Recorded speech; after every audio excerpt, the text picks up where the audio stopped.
If you don't know that you are selfish, wait until you are married. Then you discover how selfish you are, because you have to share your room, you have to share your bed, you have to share the blanket, you have to share your body.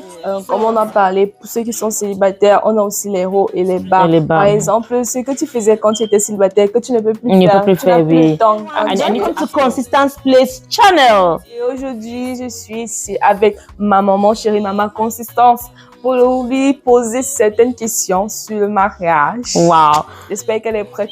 Ça va chauffer. Yes, so she said she wants to put me on a hot seat to ask me questions about marriage. I'm ready. If I need your help, please come to the rescue. Of course. So my next question is, what are the ups and downs of marriage? Everything has ups and downs. Do you want to take example in yourself? Yes. Okay, sure. I'll take examples in myself. When I was a single, right? Oh my God, I used to go to all the retreats. When I hear there's a retreat in a city or in another province, I just take my little suitcase off, I'm gone. But with marriage, I do not have that freedom to do things by myself. Yeah, I think that's a downside of marriage. Yeah, but the ups of marriage is that I have that companionship. Is something I didn't have when I was single. We pray together. We share our vision together. We support each other when we are down, or we celebrate each other when we achieve. We hang around together. We talk together. I like to say we gossip. But I mean, we talk together a lot. That companionship is a benefit that comes with marriage. And we have common purposes like the children that we talk about, that we both own. Both of us raise the children equally, but we are both responsible for those. I mean, just that shared fellowship, I just love it about marriage. And there's something about marriage, the status change. Society has a way that they view married women, which is just an illusion. I believe that a single and a married woman are all equal, and they all have status, that all God's children. Nobody is better than the other, or nobody is lesser than the other. When you are married, I just love to sit somewhere and talk about my husband.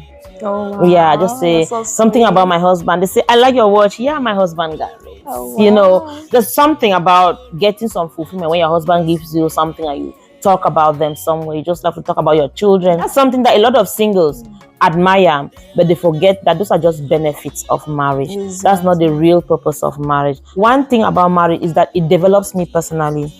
If you don't know that you are selfish, wait until you are married. Then you discover how selfish you are, because you have to share your room, you have to share your bed, you have to share the blanket, you have to share your body. So sometimes we don't like to share, but you work on your character to be able to share, right?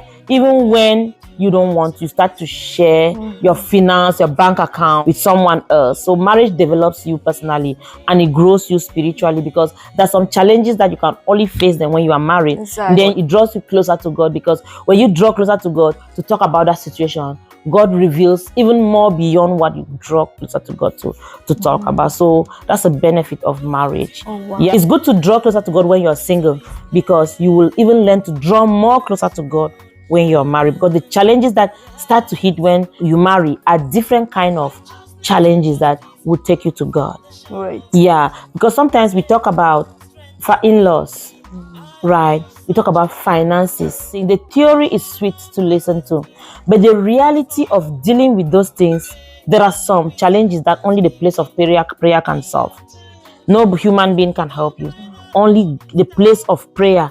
You are like, God, everybody around me is confused. Even my pastor is confused. But you are not confused yet. So shine your light in this situation. And then you realize that when God intervenes in that situation, you will grow better. That's very good. Yeah. I really like that. I like the way you respond and the way that you explain in step by step. Comme on a parlé, pour ceux qui sont célibataires, on a aussi les hauts et les bas. Par exemple, ce que tu faisais quand tu étais célibataire, que tu ne peux plus faire, tu n'as plus le temps. I need to ask permission. And sometimes I have a conference to go. I need to ask my husband permission. Permission que tu te demandais. Right. If I were single, I would just you would just go. If I'm talking with someone and there is something coming up, I'll have to talk with my husband and see if it matches the children's schedule, it matches everybody's schedule. It's kind of restrictive, but I enjoy it because that's the season of life where I'm found. I'm not regretting. but it's just a new season and I've C'est une embraced it. season. Yeah. Tu dois, ça demande du temps pour s'habituer à cette Right, nouvelle saison. right. You have to embrace Du temps it. Yeah. et de la patience. Yeah. So while you are single, make sure you enjoy it. Exactly. So that when you're married, you will not regret that you never had that opportunity to him. So I know how it feels when you're free, you don't take permission, you move around, you use your money the way you want, you don't share with nobody. You use your schedule the way you want, you don't share with nobody. Right. I did all those stuff when I was single and I rocked it. So right now I'm in a new season where I share my schedule, I share my finance, I share my family. If I have to do something with my mom, my husband has to say about it. I have to decide about his own family too. So those things, it's just a new season and I've embraced all those. Wow, wonderful, wonderful. Yeah.